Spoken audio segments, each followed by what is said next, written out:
Hello everyone, और आप सब कैसे हैं। होप आप सब बढ़िया ही होंगे। तो आज नया टॉपिक स्टार्ट करें।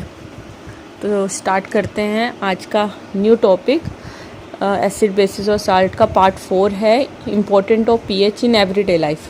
देखिए, फर्स्ट जो है हमको ये देखना है प्लांट्स और एनिमल के केस में पीएच का क्या रोल है। नॉर्मली क्या होता है कि जो हमारी बॉडी है, अगर हम देखें, वो सर्वाइव करती है पीएच रेंज में 7 to 7.8, मतलब इस रेंज में वो सर्वाइव करेगी, अदरवाइज जो है सर्वाइव करना मुश्किल है। इससे अलावा अगर हम रेन वाटर की बात करते हैं तो उसका अगर पीएच लेस देन 5.6 है तो हम उसे एसिड रेन बोलते हैं। आपने ये वर्ड सुना भी होगा कि एसिड रेन क्या रहता है, कि इसमें क्या है कि ज़्यादातर जैसे आपने ताजमहल की बात सुनी होगी कि वो मॉन्यूमेंट ख़राब हो गया एसिड रेन की वजह से।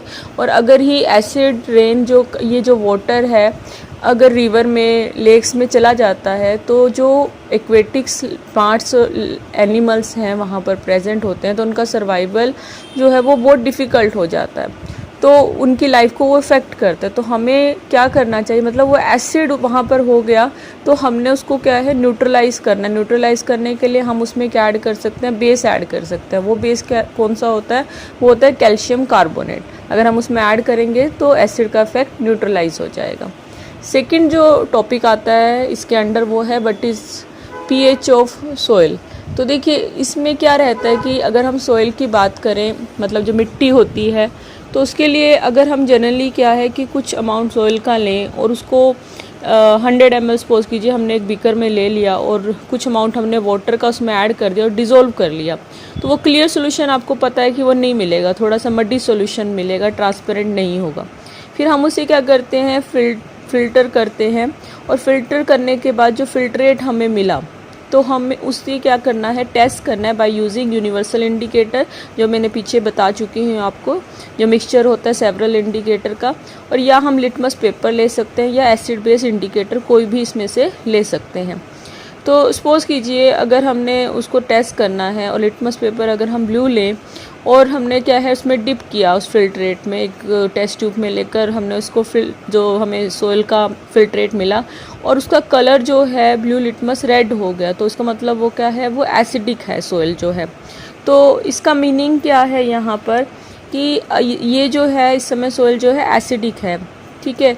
तो वहाँ पर जो ग्रोथ है प्लांट की वो नहीं प्रॉपर हो पा रही है, तो इसलिए हम क्या उसको न्यूट्रलाइज़ करेंगे वापस उसमें कोई ना कोई बेस डाल के।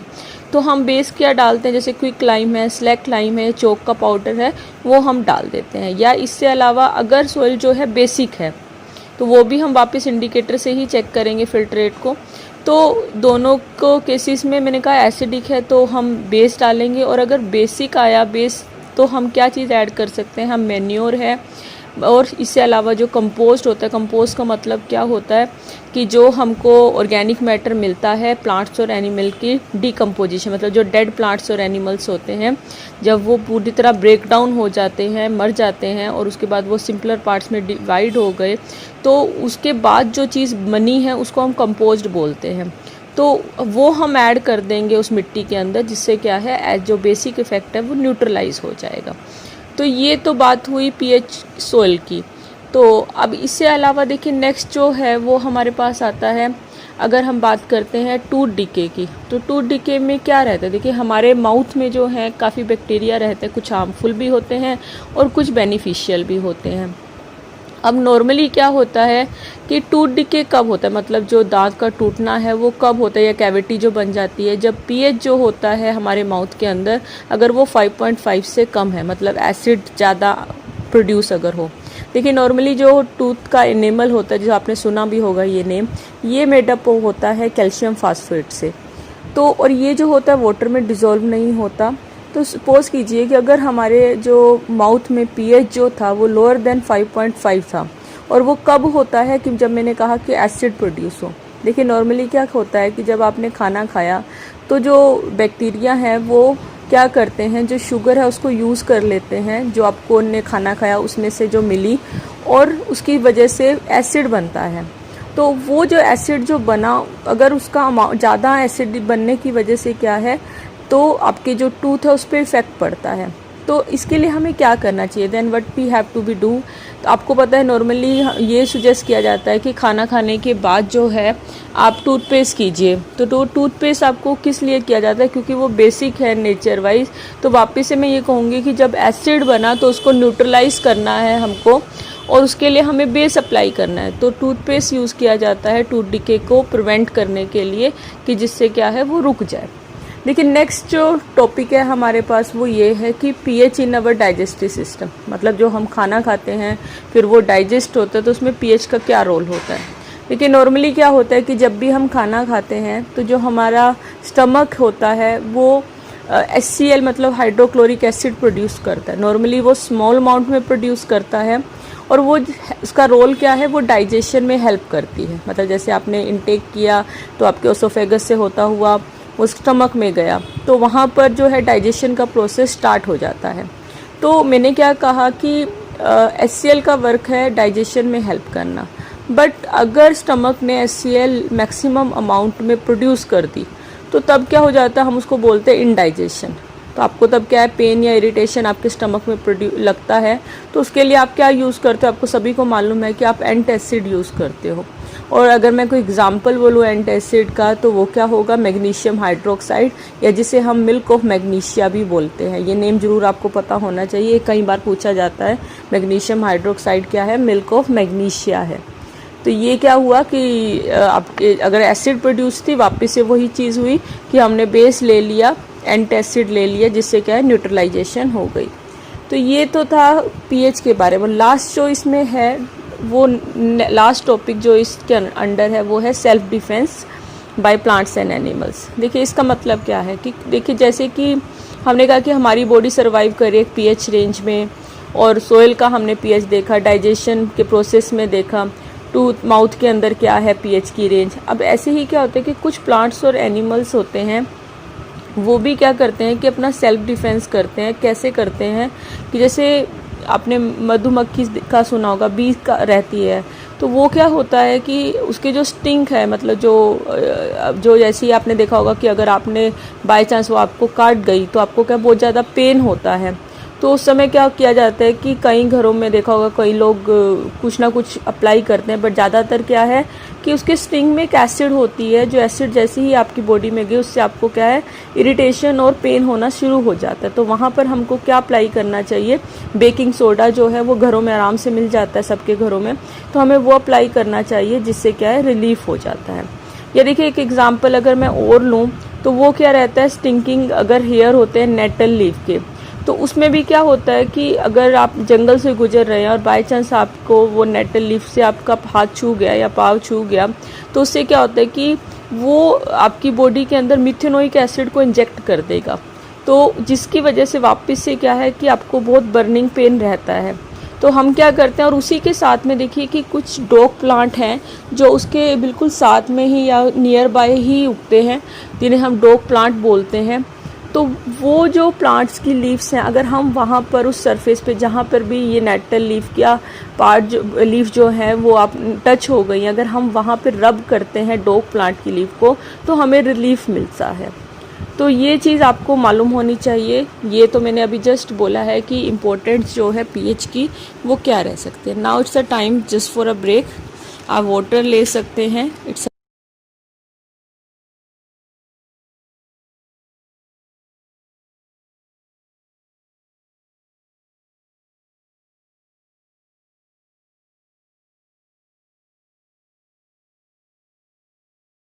ठीक है, स्टार्ट करते हैं हम नेक्स्ट टॉपिक, वो है मोर अबाउट साल्ट्स।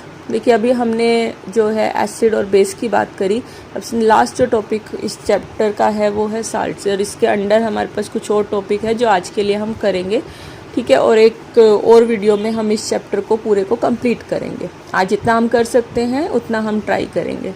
देखिए इसमें आता है हमारे पास कि नॉर्मली अगर हम साल्ट की बात करते हैं तो उसमें हमारे पास फैमिली ऑफ सॉल्ट्स है, काफ़ी सारे रहते हैं।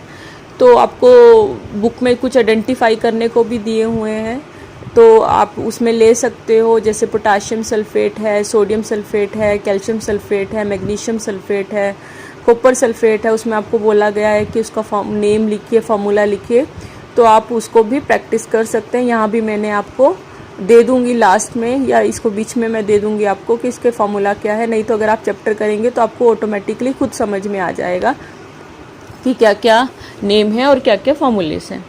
देखिए अभी एक दूसरी चीज़ आपको ये भी समझनी है कि कुछ साल्ट ऐसे हैं जो एक ही फैमिली से बिलोंग करते हैं। क्या कहने का मतलब है कि आयन जो है या केटायन या एनायन जो है कोई एक सेम हो सकता है। जैसे Na सेम है तो वो सोडियम से करेगा, अगर Cl सेम है तो वो क्लोराइड से कंटेन करेगा। जैसे अगर मैं कहूँ सोडियम क्लोराइड पोटाशियम क्लोराइड तो वो क्लोराइड साल्ट से बिलोंग करता है। अगर जिंक क्लोराइड है, जिंक सल्फेट है तो यहाँ जिंक सेम है तो उसका मतलब वो जिंक फैमिली से बिलोंग करता है। तो ऐसे रहता है।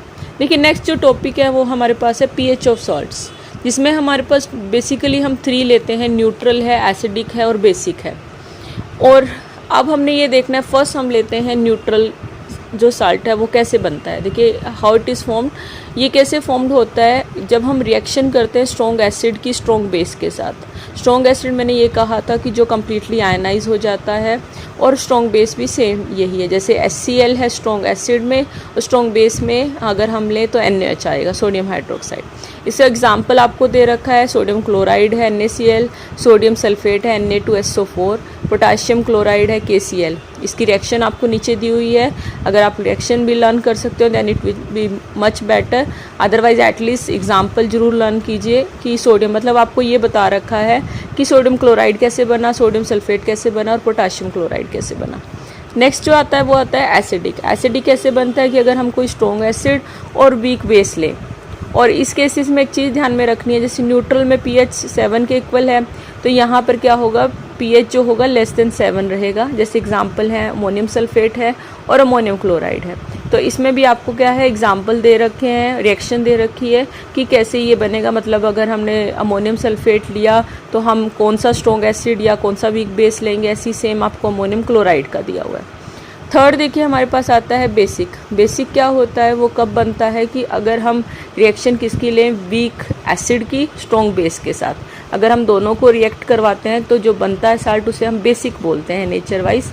और यहाँ pH जो है ग्रेटर देन 7 होगा। जैसे एग्जांपल अगर हम सोडियम कार्बोनेट का लें या अगर हमारे पास सोडियम एसीटेट है, दोनों के एग्जांपल विद रिएक्शन आपको दे रखे हैं। तो आपको रिएक्शन जो है समझ के लेनी है कि कैसे ये बना। तो आपको देखना है इसमें कि वीक एसिड कौन सा है और स्ट्रॉन्ग बेस कौन सा है। सो नेक्स्ट जो हमारे पास आता है टॉपिक, अब मेन जो इसमें साल्ट में स्टार्ट होता है कि कॉमन साल्ट क्या रहता है। कॉमन साल्ट जिसे हम नॉर्मली बोलते हैं NaCl। और NaCl कैसे बनता है, आपको पता है ये कि जब हमने कोई भी एसिड या बेस लिया तो साल्ट बनेगा। जैसे अगर हम NaOH या HCl लें तो क्या होगा, Na जो है Cl के साथ रिएक्ट करके क्या बनाएगा, NaCl, और H जो है OH के साथ रिएक्ट करके क्या बनाएगा, वाटर। तो क्या बन गया हमारे पास, सोडियम क्लोराइड NaCl और H2O वाटर। ये कैसा है, एक न्यूट्रल साल्ट है। अभी मैंने पीछे ये आपको एग्जांपल दिया। pH कितना होगा, 7 होगा। कहाँ पर हम इसको यूज़ करते हैं, कुकिंग के लिए। और फर्दर इसको यूज़ कहाँ यूज़ किया जाता है, इंडस्ट्रीज़ में और केमिकल को बनाने के लिए। अब नेक्स्ट टॉपिक जो आता है कि हम इसको प्रिपेयर कैसे कर सकते हैं। फर्स्ट है कि हम इसको प्रिपेयर कर सकते हैं, मतलब कहाँ से हम इसको ऑब्टेन कर सकते हैं, सी वाटर से बाय इवोपरेशन। आपने को सभी को ये पता है कि समर टाइम में जो है सी वाटर को इवोपरेट किया जाता है और वहाँ से जो है साल्ट को ऑब्टेन किया जाता है। तो आपको पिक में भी दिखाया गया है कि हम कैसे साल्ट को जो है ऑब्टेन कर सकते हैं। सेकंड जो है हम रॉक साल्ट से ऑब्टेन कर सकते हैं, जो मिलती हैं हमको कि from rock salt found in mines. तो यहाँ पर भी हम जो है सोडियम क्लोराइड को ऑब्टेन कर सकते हैं रॉक साल्ट से। रॉक साल्ट जनरली क्या है, सोडियम क्लोराइड होता है लेकिन इसमें कुछ इम्प्योरिटीज़ होती हैं। अब उसके बाद देखिए नेक्स्ट जो है हमारे पास वो आता है सोडियम हाइड्रोक्साइड, ये इसके अंडर ही है। तो सोडियम हाइड्रोक्साइड हम कैसे बनाते हैं, सोडियम हाइड्रोक्साइड जो है उसके लिए हमें क्या करना होता है, जिसमें हमें NaCl के एक्वा सॉल्यूशन से इलेक्ट्रिसिटी को हम पास करते हैं और पास करने पर जो सोडियम हाइड्रोक्साइड है वो फॉर्म्ड होता है नियर बाय कैथोड। मैंने क्या बोला, एक्वा सॉल्यूशन हम सोडियम क्लोराइड का लेंगे, उससे हम इलेक्ट्रिसिटी को पास करेंगे। आपको डायग्राम वाइज भी दिया हुआ है। तो यहाँ पर पूरा सेटअप दिखाया हुआ है कि सॉल्यूशन लिया, उसमें हमने 2 इलेक्ट्रोड जो है वो डिप कर रखी है। कैथोड है, एक एनोड है। एक नेगेटिव वाली कैथोड रहती है और पॉजिटिव वाली एनोड रहती है। कनेक्शन दिखाया है। तो उसमें आपको ये दिखा रखा है कि जैसे हमने करंट सप्लाई की तो कैसे जो है आयंस की मूवमेंट हुई और करंट फ्लो किया और हमें क्या चीज़ जो है कैथोड पर मिली और कहाँ पर जो है हमको एनोड पर क्या मिल रहा है। देखिए बेसिकली आपको जो याद रखना है वो 3 प्रोडक्ट हैं जो आपको मिलते हैं यहाँ पर। पहले तो एक तो मिलता है, मैंने ऑलरेडी कह दिया, तो सोडियम हाइड्रोक्साइड बनेगा, हाइड्रोजन बनेगी गैस और क्लोरीन गैस है। और हाइड्रोजन जो है वो आपको मैंने यही कहूँगी कि वो ज़्यादातर आपको मिलेगा कैथोड पे और एनोड पर क्लोरीन गैस इवोल्ट होती है। अब इससे अलावा आपको इसमें और क्या चीज़ मालूम होनी चाहिए, you have to be know one thing more कि इनका यूज़ क्या है। जैसे हाइड्रोजन जो होती है वो हम फ्यूल के फॉर्म में यूज़ करते हैं, हम अमोनिया बनाने के लिए भी हाइड्रोजन को यूज़ करते हैं। आपको रिएक्शन अगर याद है, हम N2+H2 करते हैं गिव राइज टू NH3, मतलब वो अमोनिया बनाने के लिए हम क्या यूज़ करते हैं, हाइड्रोजन का। या अगर हमने अमोनिया को मतलब अमोनिया बनाया और उसको फर्टिलाइज़र को बनाने के लिए हम अमोनिया को फर्दर यूज़ करेंगे, तो मतलब हाइड्रोजन का यूज़ किया अमोनिया बनाने को और अमोनिया को यूज़ किया हमने एज अ फर्टिलाइज़र। ठीक है जी। और इससे अलावा हमारे पास जैसे क्लोरीन है, क्लोरीन को हम किसके लिए यूज़ करते हैं, वाटर ट्रीटमेंट के लिए, मतलब सफाई के लिए, क्लीनिंग के लिए हम यूज़ करते हैं, स्विमिंग पूल की क्लीनिंग के लिए हम यूज़ करते हैं। पॉलीविनाइल क्लोराइड जो है पॉलीमर बनाने के लिए हम यूज़ करते हैं, एज अ डिसइंफेक्टेंट हम यूज़ करते हैं। क्लोरोफ्लोरोकार्बन जो होते हैं, कूलेंट जिन्हें हम बोलते हैं, उनको बनाने के लिए हम यूज़ करते हैं। पेस्टिसाइड एज एक्ट करता है ये। और इसके अलावा ब्लीचिंग पाउडर में भी इसका यूज़ किया जाता है, या हाइड्रोजन क्लोराइड में भी एज अ उनकी फॉर्मेशन में भी हम इसको यूज़ करते हैं। आपको जो जर्नली पता होना चाहिए कि कहाँ कहाँ पर इनका यूज़ है। उसके अलावा सोडियम हाइड्रोक्साइड है, हम मेटल की ग्रीसिंग के लिए हम इसको यूज़ करते हैं। सोप या डिटर्जेंट को बनाने के लिए हम सोडियम हाइड्रोक्साइड का यूज़ करते हैं। तो रिएक्शन आपको पूरी फाइनली आपको रिएक्शन ये पता होनी चाहिए जो आपको दे रखी है कि अगर हमने जैसे आपको मैंने यही बोला कि एक्वा सोल्यूशन हमने लिया है NaCl का, वाटर में डिज़ोल्व है, बना के NaOH और साइड प्रोडक्ट क्या हुए Cl2 और H2। तो ये बैलेंस इक्वेशन आपको दे रखी है। आपको पूरा डायग्राम और प्रॉपर ये पता होना चाहिए कि एनोड पर क्या बना और कैथोड पर क्या बना। उसके बाद नेक्स्ट जो टॉपिक है जो आज के लिए है वो है ब्लीचिंग पाउडर। देखिए ब्लीचिंग पाउडर जिसे हम CaOCl2 भी बोलते हैं, या इसका दूसरा नाम जो है क्लोराइड ऑफ लाइम भी बोला जाता है। ये सॉलिड होता है, येलोइश वाइट कलर का होता है। हम इसको ईज़िली जो है आइडेंटिफाई करते हैं क्योंकि इसमें से क्लोरीन की स्मेल आती है। तो इससे अब ये बनता कैसा है, हाउ इट इज़ फॉर्म्ड। तो इसमें क्या होता है कि first we have to be take a slaked lime. Slaked lime जो है इट रिएक्ट विद क्लोरीन, मतलब रिएक्शन वाइज आपको दिखा रखा है, plus Cl2 give rise to calcium oxychloride, मतलब CaOCl2, और water as a side product release होगा। तो ये रिएक्शन से आपको ये समझा रखा है कि ब्लीचिंग पाउडर जो जिसे हम CaOCl2 कैल्शियम ऑक्सी क्लोराइड बोलते हैं वो कैसे बना। अब ब्लीच जो होती है इसका मतलब होता है, आपको सभी को मालूम है कि रिमूवल ऑफ कलर, मतलब हम इसको एज आ ब्लीचिंग एजेंट के फॉर्म में हम इसको यूज़ करते हैं। क्लोरीन जो है वो किस चीज़ के लिए रिस्पॉन्सिबल होती है, जो प्रेजेंट है इसमें, वो ब्लीचिंग इफ़ेक्ट के लिए रिस्पॉन्सिबल होती है। कहाँ पर हम इसे यूज़ करते हैं, एज अ डिसइंफेक्टेंट हम यूज़ करते हैं, वाटर को क्लीन करने के लिए, एज अ वीड किलर भी हम इसको यूज़ कर सकते हैं, कॉटन को ब्लीच करने के लिए टेक्सटाइल इंडस्ट्री में हम इसको यूज़ करते हैं। तो आज के लिए सिर्फ इतना ही है। नेक्स्ट जो थोड़ा सा ही इसमें रह गया है तो हम नेक्स्ट वीडियो में इसको कवर अप करेंगे और कंप्लीट करेंगे। आप प्लीज़ इसे लाइक या सब्सक्राइब कीजिए, अगर आपको पसंद आता है शेयर कीजिए बाकी के साथ, और फर्दर क्या क्या इम्प्रूवमेंट हम और कर सकते हैं वो भी कमेंट सेक्शन में जाकर बोलिएगा। Thank you very much.